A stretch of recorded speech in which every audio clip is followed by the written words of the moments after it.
start a little bit early, so if you do come on, you can type in the chat and let me know you're there. There's Vanessa. Good morning, Vanessa.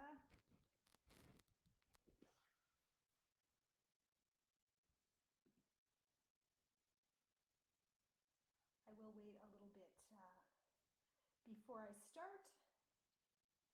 So if you are on, just good morning, Evan. It's good to let me know you can hear me and see me, so I know that you're there. Let me know how things are in your part of the country, wherever you are. I'm Tracy, and I'm the manager of health promotion in Wainwright. So we're having kind of a nice day here, but now it's a little bit cloudy. So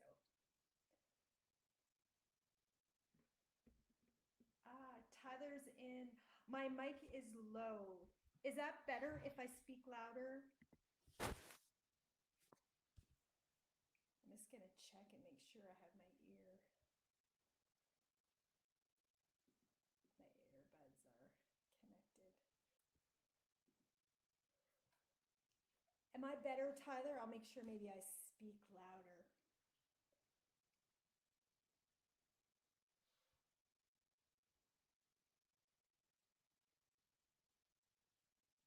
Hopefully you can hear me well. I'll make sure I speak more loudly. And Tyler's in Sudbury.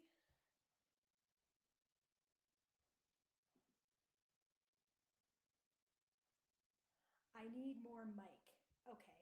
I am going to. Is that better? Yeah. I'm going to take my AirPods out because I think maybe it is not working. I am connected, but I don't think they're working. So I'm going to disconnect them. Sorry for the delay.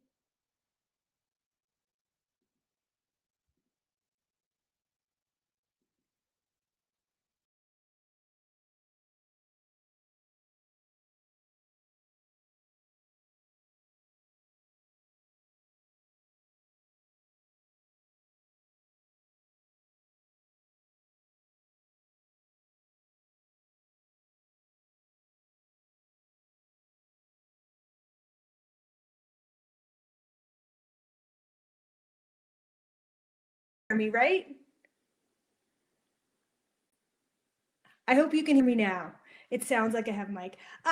Awesome, good. I'm not sure why my AirPods weren't working, but I will get started. I was trying to use the AirPods because I sometimes make noise with my paper, so I thought that would help. But if you can hear me, I will get started. Awesome, thank you. I think we have 8 people on, so we're a smaller group, which is okay. Just more pressure when I ask you some questions. So welcome to this webinar on the proof of alcohol. I'm the manager of health promotion in Wainwright. So before we get started, the presentation you're about to view is the intellectual property of the Department of National Defense. Any reproduction or retransmission of the slides contained in this presentation is strictly forbidden. Some of the topics discussed in this webinar may be of a sensitive nature and not appropriate for children. We ask for parental discretion. Again, it's designed for adults. We'll talk about the health risks of alcohol and binge drinking and things like that, so it's not really appropriate for children. Please understand that people's stories are theirs alone to tell, and anything that is shared by the participants in this webinar, either on camera or in the chat, is not to be discussed outside of the webinar. So again, that what happens in Vegas stays in Vegas kind of rules. This webinar is being recorded, but it will not record the chat. And it will be available for viewing on cafconnection.ca or also on the Canadian Forces Morale and Welfare Services YouTube channel. They have some of the past webinars on there. Though active participation is encouraged, you may simply follow along without using the chat or the video microphone function if you prefer. So right now you can't use your microphone or your camera. If you're on a mobile device, you don't have that at all, if you're on a tablet and a phone. But I'm going to ask you some questions and I'll have you type the answers in the chat. And if you have any questions along the way, you can ask them. I'll try to answer them at that time. If not, I'll go back to them after. So I know it's a little bit repetitive if you've been to a webinar before, getting them before we get started. And of course, there's also a poll, just collecting some data on what is your affiliation with the CAF community. So if you go to polls, it will come up. If you can answer that question, where you fit in, if you're a serving member, a veteran, a family member, a civilian employee, or other.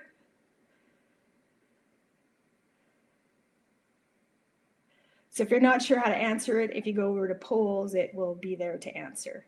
I know just about everybody has answered it, so I'll give you another minute before I get started. Okay, so most people have answered. If you haven't, you can go back and answer it later as well. So these are the things we're going to look at this morning. So we're going to define what a standard drink is based on Canada's low risk drinking guidelines. We're going to determine what factors affect the rate of intoxication. We're going to identify warning signs and indicators of impairment. We're going to describe the modifying risk factors behind alcohol use. We're going to recognize the relationship between alcohol and other drugs, caffeine, and energy drinks. And we're going to demonstrate some safe drinking practices and some self-help strategies. So first thing we're going to do is we're going to look at what is a standard drink.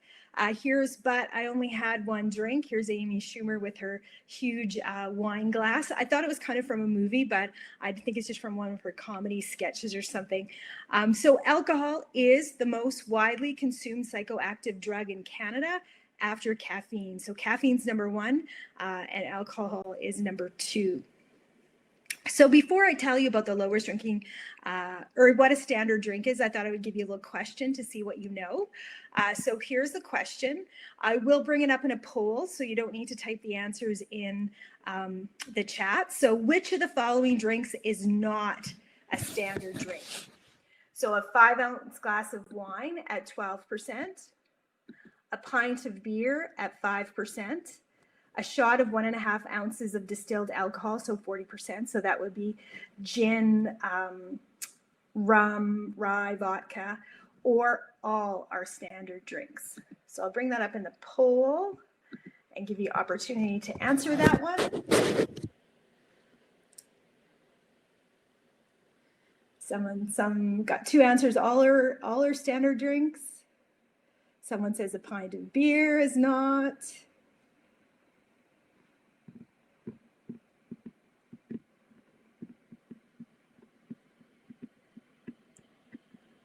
Okay, 1.5 ounces of distilled alcohol.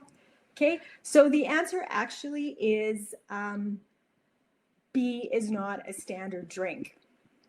Okay, a pint of beer is actually 16 ounces, and a standard drink of beer is actually 12 ounces of 5% beer. So these are the drink guidelines, so what a standard drink is.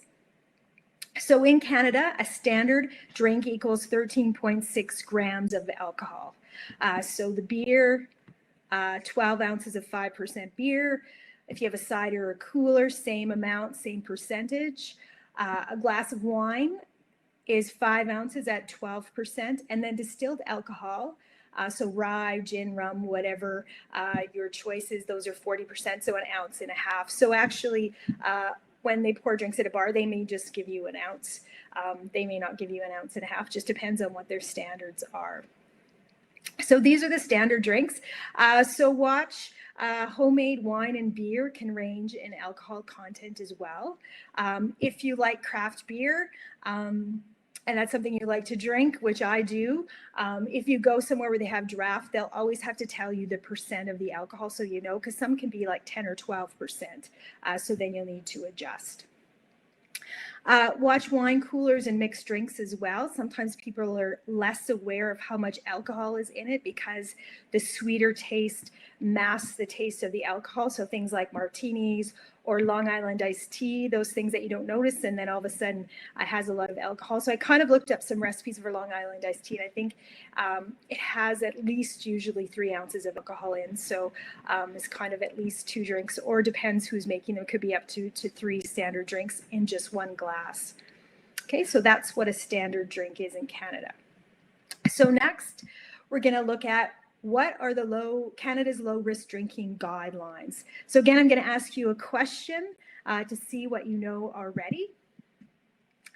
So what are Canada's low risk drinking guidelines? So drink per day, women 0 to 2 and men 0 to 3. Drinks per week, women no more than 10 and men no more than 15. Special occasions, women no more than 3 drinks and men no more than 4. Or all of the above are guidelines. So I will bring up that poll. If you notice, there's limited space on what you can put in for a response, so it's not exactly what's on my slide. So choose which one, all of the above.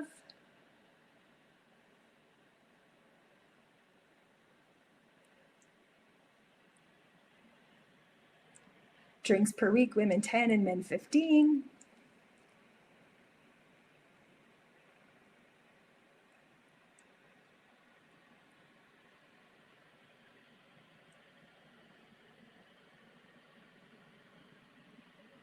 Give another few seconds because only 4 people have answered. If more people chance to do that, I'd answer 4.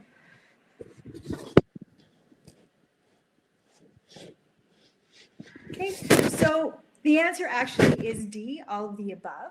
But I guess if you answered A, B, or C, you're correct as well, although D is the best answer. These are Canada's low-risk drinking guidelines. So these are a really good example of harm reduction. So women, 0 to 2 drinks per week, no more than 10 or day, and no more than 10 per week, and special occasions, no more than 3. Men, 0 to 3, no more than 15 per week, and no more than 4 on special occasions. Yeah, the numbers are different for men or women, and we'll talk later on about reasons for that. Basically, women don't metabolize alcohol the same as men do. So these were developed for healthy adults of legal drinking age who choose to drink and to make informed decisions about the amount of alcohol they drink. And so we'll talk about age as well. So they're kind of guidelines for adults up to age 65.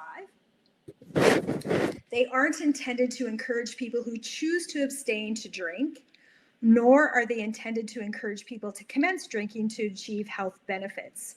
So just because it says 0 to 2 drinks for women doesn't mean you need to have 2 drinks per day. If someone's not drinking, that's fine. It helps people to make informed decisions about the amount of alcohol they consume to reduce long-term health risks and reduce short-term risks by choosing safe situations and restricting their alcohol intake. Always have some non-drinking days per week to minimize tolerance and habit forming. So if you'll notice, as a woman, if it says, well, I can have 2 drinks per day, I should be able to have 14 per week or 21 if you're a man, but you should always plan for at least 2 non-drinking days a week. Don't increase drinking to the upper limits as health benefits are greatest at up to 1 drink per day. So, okay, it says it's 0 to 2. It's not a target. It's a range. So I need to have 3 drinks like at least 5 days a week. That's not what they're about. And special occasions only happen occasionally. Okay, so Friday is not a special occasion. Special occasions are things like maybe your Christmas party or your birthday or your anniversary. They happen occasionally, not weekly or monthly. They happen just several times a year. So next, we'll look at binge drinking. So how do you define binge drinking? So I have another question for you. How many drinks in a row are a binge? So women 3, men 4, women 4, men 5, women 5, men 6. I'm going to bring up another poll for you.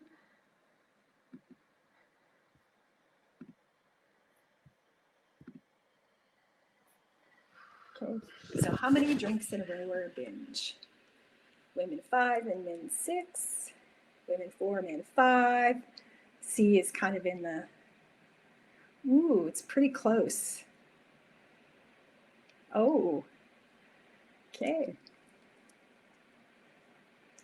So special occasions were 3 and 4 for men. So binge is actually 5 or more drinks in a row for men and 4 or more drinks in a row for women. So the women 4, men 5 would be the correct answer. So definitions of binge drinking currently vary widely from country to country and even within the scientific literature. But this is how they're defined in Canada, and it can change. And you could look them up as well if you're interested how they're defined in other countries as well.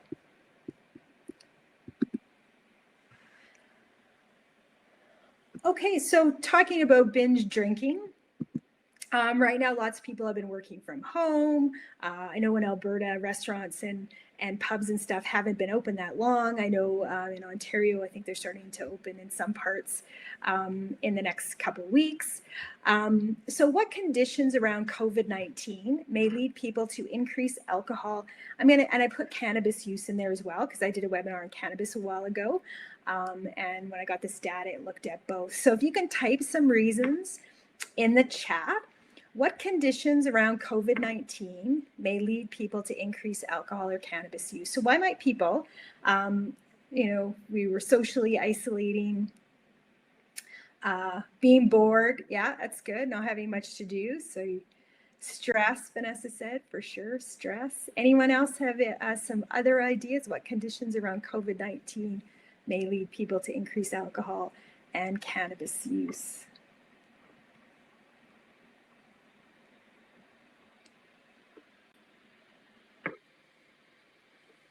Want to pass the time more quickly, for sure.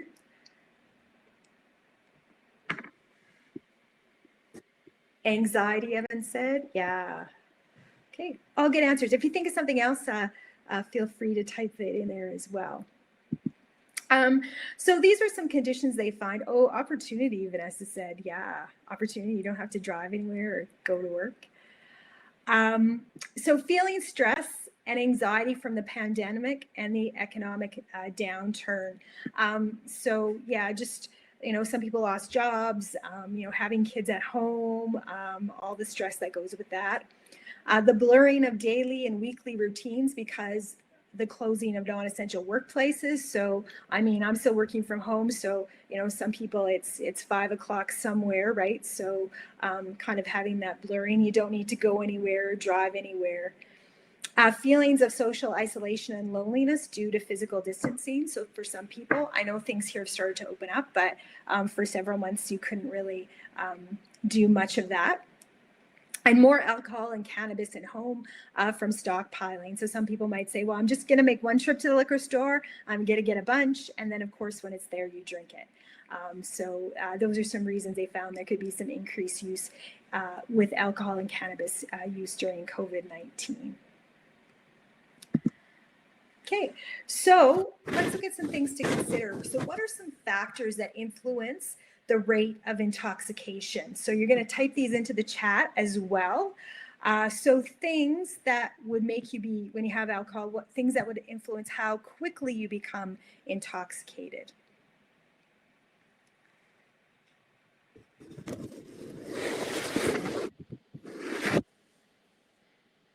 Or how quickly? How fast you follow a drink with another one. Yeah, so if you're drinking shots or something. Intoxication influences the rate of intoxication. Lack of food can affect it too.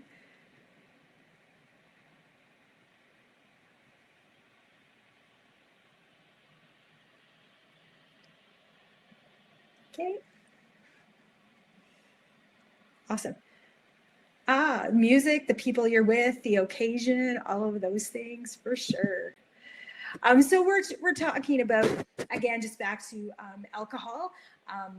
The COVID question was about cannabis, but this webinar is just about alcohol. So how fast you consume it. So as Evan said, how quickly you have a drink. So if you're shotgunning beer or drinking shooters and shots, it's going to happen more quickly.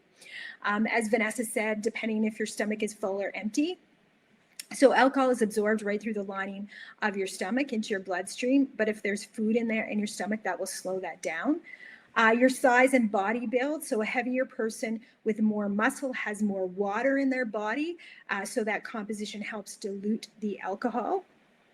Sex can play a role as well. So women don't metabolize alcohol the same, and we'll look at the reasons for that later on. As well, women are generally smaller in size and have a higher percentage of body fat, so they won't absorb as much alcohol. Age as well. So as you get older, especially after 65, you are more sensitive to the effects of alcohol, and I'll explain in a minute why. Other substances used, so if you're combining alcohol and cannabis, or even if you're using prescription drugs or other drugs, that can affect the intoxication. The setting or the circumstances, like Jessica said, the music, the people, the occasion, those things can affect it. So I think if you're more stressed or anxious, that intoxication may happen more quickly. And also tolerance, so greater amounts of alcohol required to appear intoxicated. So some people, you don't, because they drink quite regularly and drink a lot, they don't become as intoxicated as quickly. It doesn't mean they don't have the same amount of alcohol in their body, it just means that you don't see the intoxication as quickly. So alcohol in the body. So alcohol is absorbed rapidly into the bloodstream.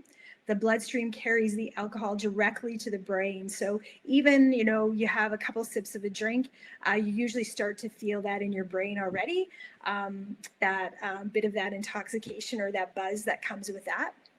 Within 30 minutes of being consumed, alcohol can be found in all tissues, organs, and secretions from the body. And alcohol is eliminated from the body at a fixed rate. It takes up to 2 hours per standard drink. So just a little interesting side story. I know someone who got in trouble and had to go get the thing in their, the breathalyzer thing in your truck that you have to blow so you can start your vehicle. And they were quite surprised they still had alcohol in their body when they went to have it put in. I mean, they didn't drive to get there, someone else did, but they must have drank quite a bit the night before, had 8, 9, 10 drinks, because that morning they still had alcohol in their system. So it does take a while for the alcohol to get out. So, yeah. So what are some warning signs or indicators of impairment? I think we should be able to come up with at least 10 different ones as a group. So how would you know someone's intoxicated or impaired from alcohol? What would be some signs that you would see? Putting some pressure on you. Slurring of words, awesome, Evan. Lack of balance, mood changes. So we've got like 3 already. What else might be some signs that someone's intoxicated?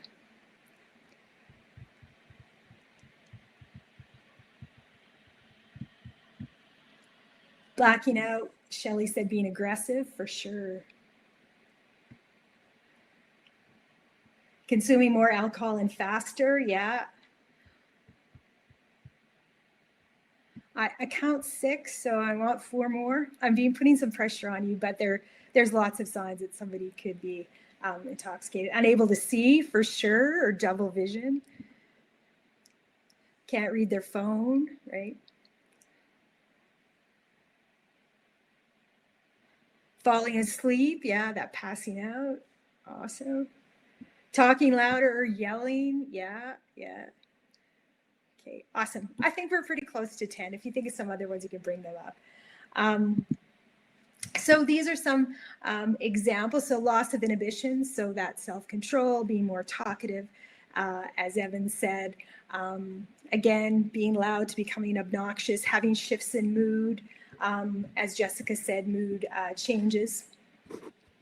Impaired judgment. So sometimes when people are intoxicated, we don't always make the best decisions. So we drink too fast, order doubles, complain about the strength of the drink, make inappropriate comments, start to have that mood change, argumentative, as Shelley said, aggressive,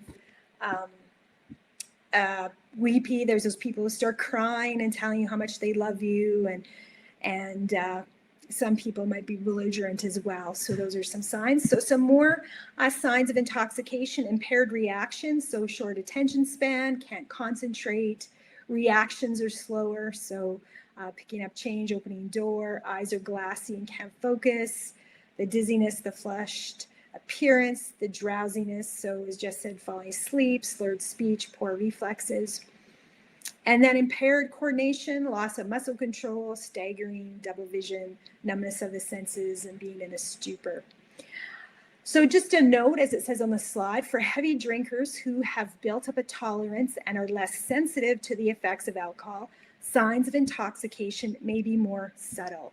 So it doesn't mean they don't have the same amount of alcohol in their system. It just means that they've built up a tolerance. So they might be able to have 4, 5, 6, 7, 8 drinks before you see some of these effects. Whereas some people might have just one drink and you start to see some of these effects of intoxication. Again, it's just due to tolerance. So next we're going to look at some modifying risk factors, and I'm going to try really hard to share something with you in the chat if I can. Hopefully it works. I tried it before, so this, we're going to look at some modifying risk factors. And so the information I'm going to share comes from a document from the Public Health Agency of Canada. So I shared the link there. It's a Chief Public Health Officer's report on the state of public health in Canada in 2015, and it looked at alcohol consumption in Canada. When you open up, if you want to have a look at it later or whatever, because if you click on it, it'll open up in another window. It looks long if you open the PDF. I think it's 76 pages, but it's not actually that long. It's probably about half that length, but the other pages are all the research and the articles that were used to support the report. So it's a really good one. So if you wanted to read more information or where did they get this information from, all the resources are there. So again, that's just for you, and that's where this information came from. So if you have some more questions about these modifying risk factors, that's a place where you can look and see what research they used. So we talked a little bit about sex already. So women and men tend to differ in body fat percentage and how they metabolize alcohol. So more alcohol enters the bloodstream in women than men when the same amount of alcohol is consumed. So they get more intoxicated. Again, alcohol, with age, people become more sensitive and less tolerant to alcohol. I never really thought about that until I was doing some preparation here. So alcohol has a great impact on people who are older than 65 due to changes in their body composition. The metabolism of alcohol changes with advancing age because of the activity of the alcohol processing enzymes diminish with age. Water distribution volume decreases with age, and both lead to increased blood concentration of alcohol. Elderly people often take more prescription drugs as well, and that alcohol and those drugs can interact. And aging organs such as the brain and the liver are more sensitive to the toxicity of alcohol. So that's something that can affect intoxication. These are some other risk factors. So socioeconomic status. In Canada, men and women with high SES are more likely to drink and undertake risky drinking than those with low SES. And in general, those with low SES are more likely to experience negative impacts from drinking. Also, occupation, social support, job motivation, and job satisfaction are related to low alcohol consumption. Stress, overwork, long hours, harassment, and job insecurity are linked to risky drinking.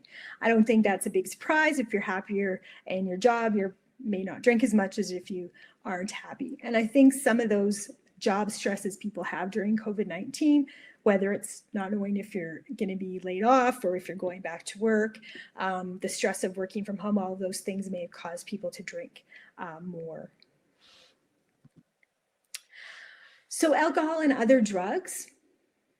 So alcohol and caffeine may increase the risk for harm from alcohol. People who combine the two often increase their consumption of alcohol and report feeling less tired and more alert. They report feeling less intoxicated than they actually are.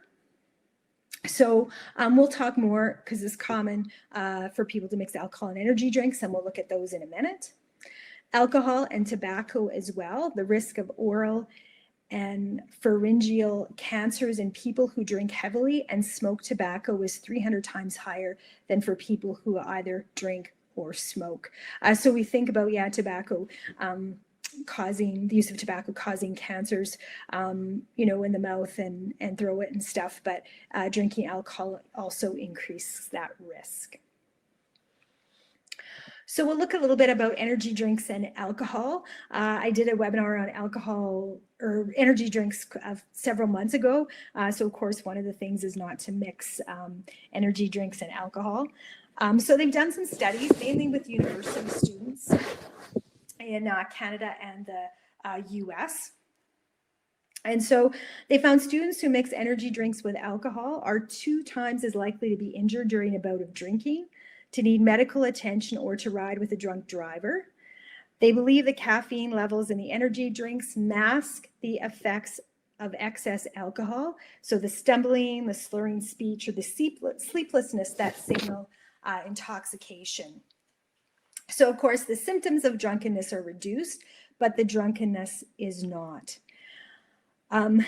When they surveyed about 4,000 US university students, they found about 24%, so almost a quarter, were drinking energy drinks laced with alcohol in the past 30 days. So it is common amongst younger people. As well, they found that students were 2 times as likely to take advantage of someone sexually, and nearly 2 times as likely to be taken advantage of sexually by someone else as well, from some of the data that they collected. So there is sort of a connection there between drinking energy drinks and alcohol and sexual assault. It can increase the chances. And also theirs, it says a Dalhousie University study, when they surveyed these students, they found they consumed more than 8 drinks on occasions when they were mixing alcohol and energy drinks. But when they were drinking just energy drinks or alcohol without the energy drinks, they only had about 4.5. So they almost doubled the amount they were consuming when they added energy drinks to the alcohol. So high levels of caffeine boost your heart rate and your blood pressure, causing palpitations. Energy drinks have a lot of stimulants in them. Caffeine is the number one, but also ginseng and taurine. And alcohol is a depressant. So if you mix the two, it can send mixed messages to your nervous system and can cause some cardiac related problems, so some heart problems. Those who combine the two tend to drink more, take more risks, and are more likely to get hurt while drinking. So in other words, no Jaeger bombs.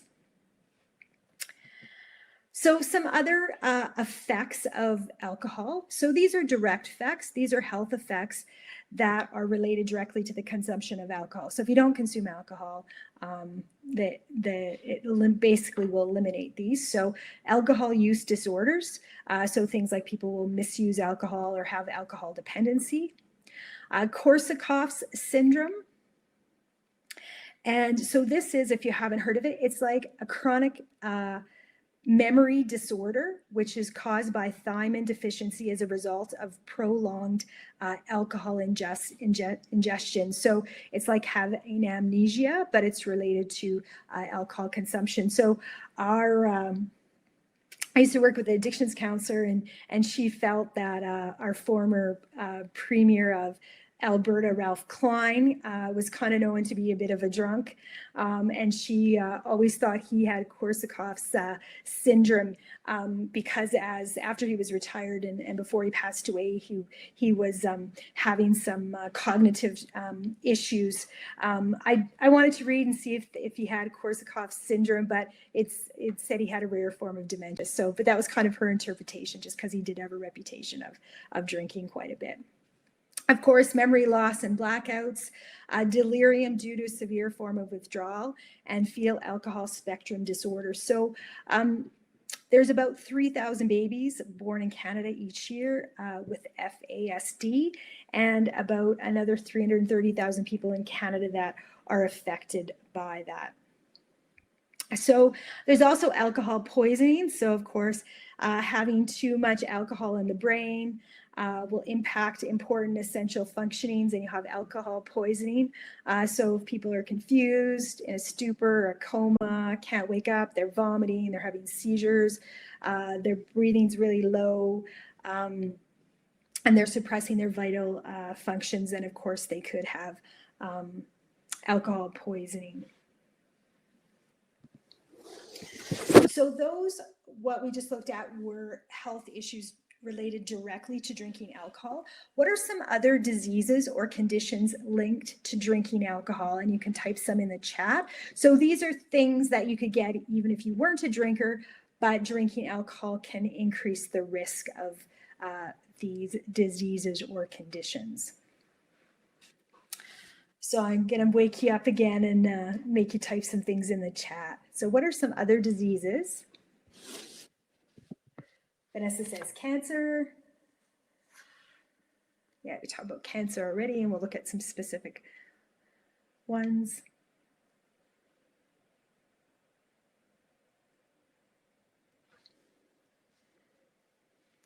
What are some other diseases or conditions linked to drinking alcohol?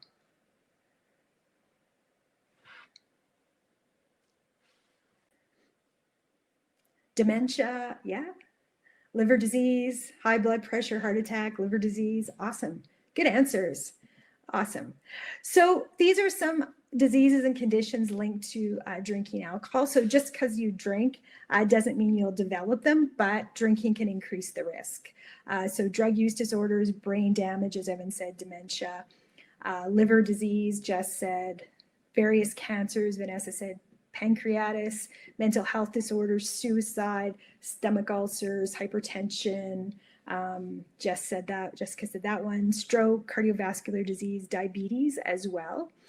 And sexually transmitted infections, which I think it's interesting it's there. It doesn't mean you need to drink alcohol to get them, but I think if you drink alcohol, chances are you may be having unprotected sex, so that increases the risk of that. So alcohol is considered to be a carcinogenic and is strongly associated with certain types of cancer. And there is no safe limit of alcohol when it comes to cancer prevention. So colon, rectal, breast, and some cancers of the central nervous system, cancers of the pharynx, the larynx, the esophagus, and the liver. Heavy drinking increases the risk of oral, pharynx, esophagus by 5 times. For larynx cancer by 2.5 times, and for colon, rectal, and breast cancer by 50%. So cardiovascular disease, so heavy drinking can lead to increased mortality, coronary heart disease, peripheral artery disease, heart failure, stroke, hypertension, and abnormal amounts of cholesterol and fat in the blood. As well, alcohol can affect your mental health. So as it said, mental health disorders and suicide on the slide. So rates of death from alcohol-related suicide are linked to drinking patterns within a population. And there is a link between alcohol and depression. So the rates of alcohol use are higher in people with depression.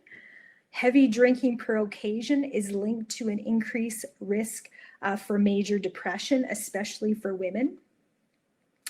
And some evidence suggests that alcohol abuse or dependence could lead to depression.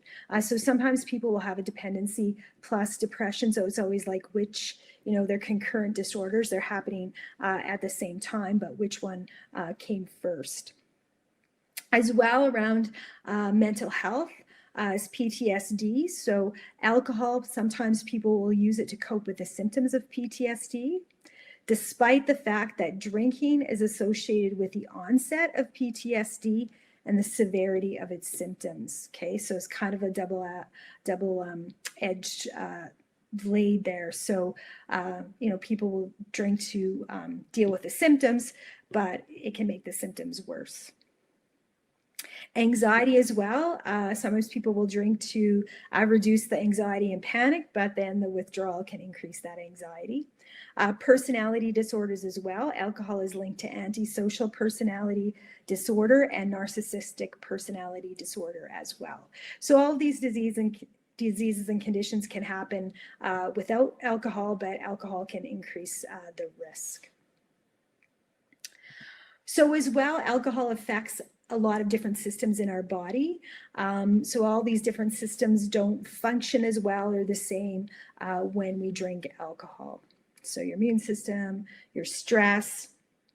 So drinking alcohol negatively affects how your body reacts to stress, your digestion, your heart, your blood, your lungs, your brain, your hormones, your muscles, your fertility, your skin, and your development. So alcohol is the top risk factor for poor health in people's ages 15 to 49. Okay, so if people are in poor health at that age, the number one factor is alcohol. There could be other factors as well, but that's the main one, because typically people between 15 to 49 are in pretty good health. So alcohol and behavior.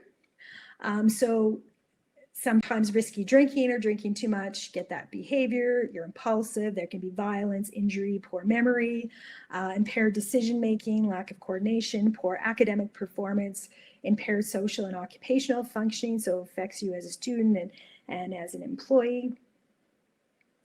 So when we look at violence or injury, so if we look at homicide, alcohol and other drug use is common in homicides in Canada for both the accused and the victim. So in 2013, it was estimated that 40% of the accused and 32% of the victims involved in a homicide in Canada had used alcohol at the time of the crime. And of course, there's also impaired driving, which is the leading cause of criminal death in Canada. So sometimes when we drink alcohol, people make some poor decisions. So we looked at all kind of the negative stuff around drinking alcohol and the health risks. But what about that? I heard it can be healthy for me, that alcohol is good for me. And there's the red wine, because that's usually people say, oh, I'm drinking red wine because it's good for my heart and it's good for my health. So some studies have indicated that resveratrol, which is an antioxidant in the grape skin, is beneficial for your health. Evidence also has indicated that it's not the color or the type of beverage you drink, but it's actually the alcohol that's in whatever you want to drink, beer, wine, or spirits, that has a protective effect against heart disease and stroke. So does red wine actually lower your risk of heart disease? Well, maybe, but to date, there isn't enough good quality research to answer this question. Some evidence shows that people who drink moderately, so drink any alcohol, have a somewhat lower risk of heart disease than those who don't drink or those who drink too much. So if you can kind of get that middle ground, it can lower your risk of heart disease. So how did this red wine become associated with good health? Well, it came from the French. So there was parts of France where people ate foods high in saturated fat and had high rates of smoking, but the rates of heart disease were low. And typically, high rates of eating saturated fat and high rates of tobacco use would increase heart disease, but here it was lowering it. And these people drank a lot of red wine. So research began to study whether the components in red wine protected the French from heart disease. So again, red wine, it's the color that's in the grape skin, which makes it rich in antioxidants. And some people believe it could help prevent chronic disease. So research is still ongoing to discover whether these antioxidants might play a role in preventing heart disease and cancer. So I'm sure they'll still continue to do some. The protective effects of alcohol can be achieved with as little as 1 drink every other day.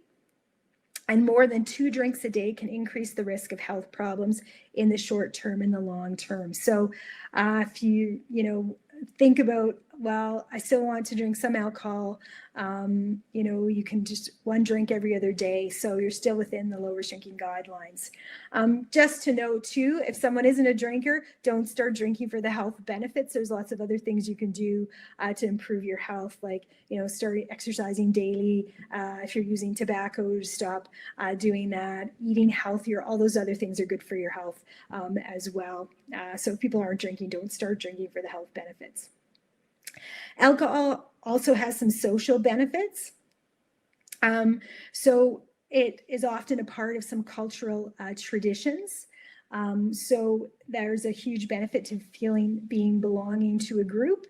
As well, drinking alcohol is tied to being social. You get a lot of enjoyment and positive social experiences. So you meet your friends for beer, people go to the mess on the bases or wings.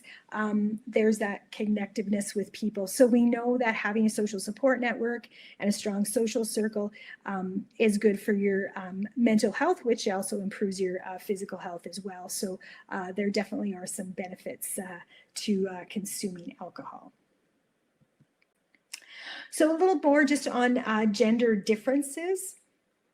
So alcohol affects men and women differently. It's due to a number of factors, some which I've already mentioned, but it's connected to the fact that women have less water in their bodies. They have more fat and fewer alcohol processing enzymes than men. Also, hormones, including the amount of estrogen in a woman's body and the use of birth control pills, affect the way that liver metabolizes alcohol. So it would depend on the type of birth control, of course, but having that estrogen or more estrogen in your system affects how your liver metabolizes alcohol. So it metabolizes it slower. And so the alcohol stays in your system longer and the effects last longer. Research is showing that not only do women get drunk faster, but the health consequences are quicker, more severe, and perhaps more numerously thought than previously known. So things like cancer, cirrhosis of the liver. So that's, again, the reason for the different low-risk drinking guidelines. So women can increase the risk of breast cancer even with a low level of 1 drink per day. Estrogen levels in women increase with every drink, and it seems to be a complex link there. I don't think they know exactly why. These changes in estrogen may be linked to alcohol-related effects on breast cancer and fertility. So as it says there, excessive drinking can affect your menstrual cycle, fetal development, menopause, and sexual responsiveness, so related to that estrogen. So I have a handout I will share with you.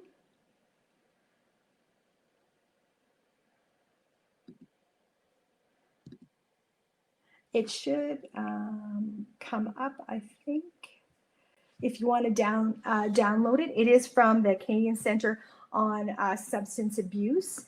It's not a very long handout, but it focuses on the low-risk drinking guidelines, but it also looks at some issues, other issues around women and alcohol. And there are some other links on it, which I think are really good, because there is a link to the Center on Sexual Assault and stuff like that, and looks at some of that research. So just some more information from you, and it is from the Canadian Centre on Substance Abuse.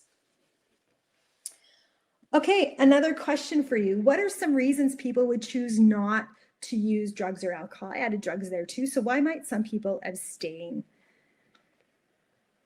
So you're gonna need to type at least a couple answers in the chat. Why might some people choose not to drink?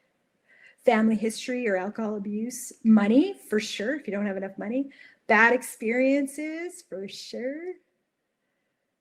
Awesome.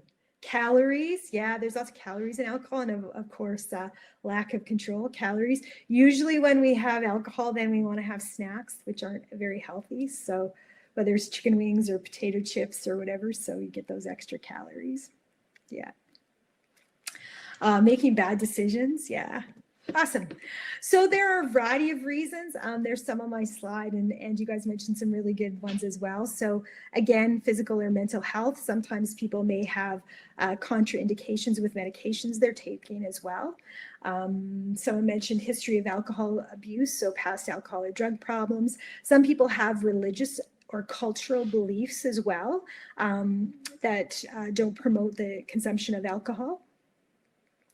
Again, people, some of you mentioned if you have a history of chronic use, some people might find they need to do abstinence instead of just reducing their use, so they're better not to drink at all.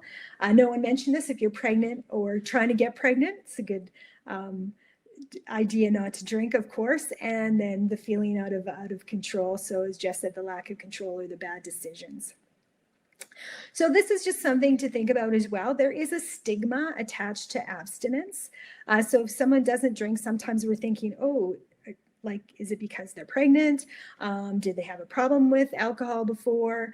Did their dad have a drinking problem? That's why they don't drink. So often there's kind of a stigma attached to that, or a mark of disgrace. So sometimes non-drinkers can be reluctant to disclose their status, but it's important for us to remember, if people choose not to drink, just to accept that. It's not a mark of disgrace. They may share with you why they aren't, but it's fine if they don't want to. So make people feel comfortable if they don't want to drink alcohol. So these are just some recommendations for anybody that is choosing to drink. So eat or drink with meals, so not on an empty stomach. Have no more than 2 standard drinks in any 3-hour period. Alternate with caffeine-free non-alcoholic drinks, so don't have Red Bulls between your beer or whatever you're drinking, and avoid risky situations and activities. I'm going to go over these slides. I'm pretty sure this is stuff that most everybody knows, but not while you're operating any vehicle, tool, or machinery. So even think you shouldn't be drinking while you're building a fence in your backyard. Using medication or other drugs that interact with alcohol, engaging in sports or other potentially dangerous physical activities. So I think this time of year, some people like to boat or water ski or do things like that.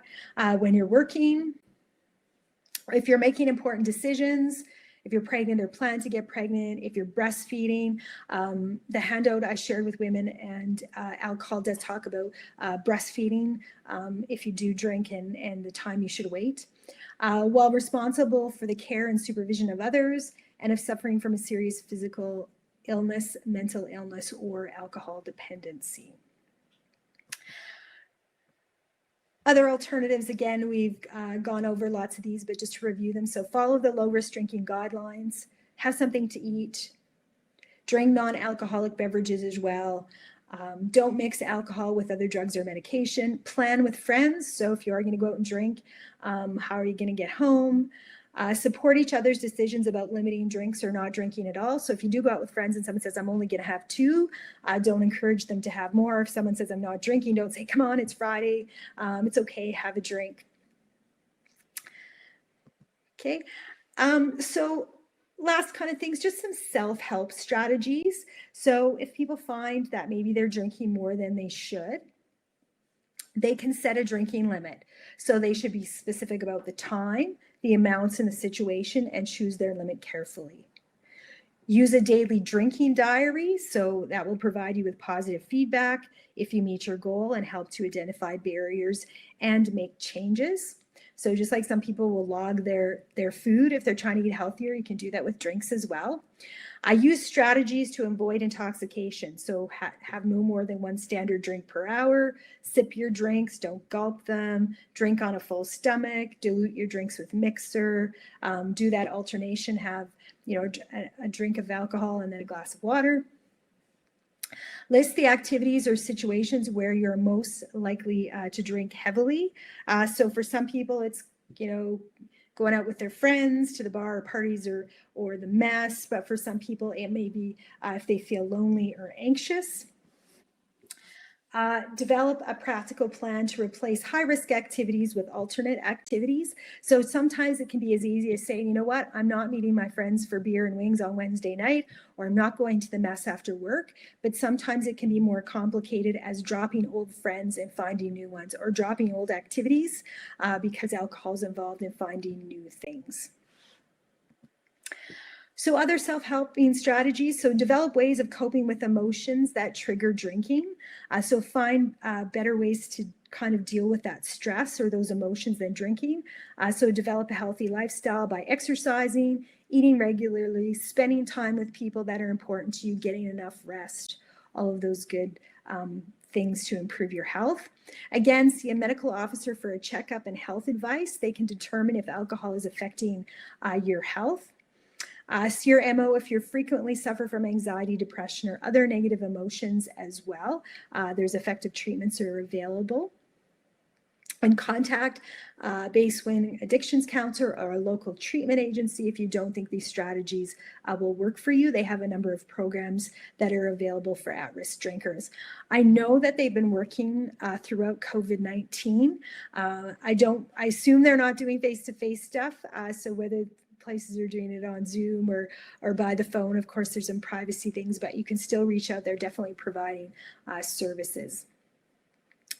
Sometimes drinking can be a way of medicating other physical or mental health problems. So if self-help strategies don't work, so the stuff on the slide previously doesn't help people cut back on their drinking when they want to, it's okay to reach out to a professional. Sometimes we need help, some more help or guidance to cut back on drinking than what we can do on our own. So that is the end of my webinar, but don't go away yet. I do have one last poll just to ask about your, oops, that's not what I want to do.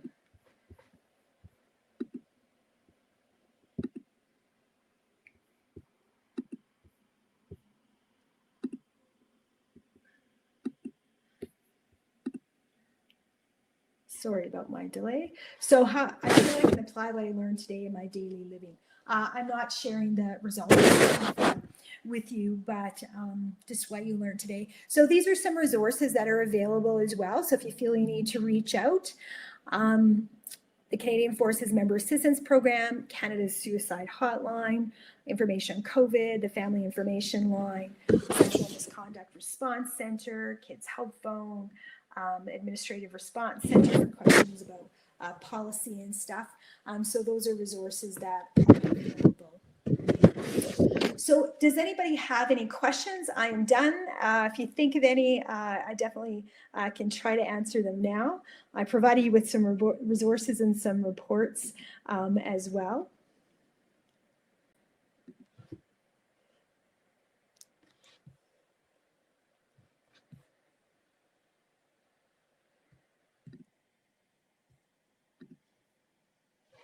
Okay, well, thank you for attending today. Again, if you feel this has any value, it will be available to watch at a later date. And I did share definitely those resources with you, so you're more than welcome to share them with others as well. So thank you, and I know it's only Thursday, but it's kind of one of my favorite days of the week because the weekend's pretty close. So everybody have a healthy weekend. Don't drink too much alcohol. I know it's kind of beer patio season, but thank you very much and goodbye.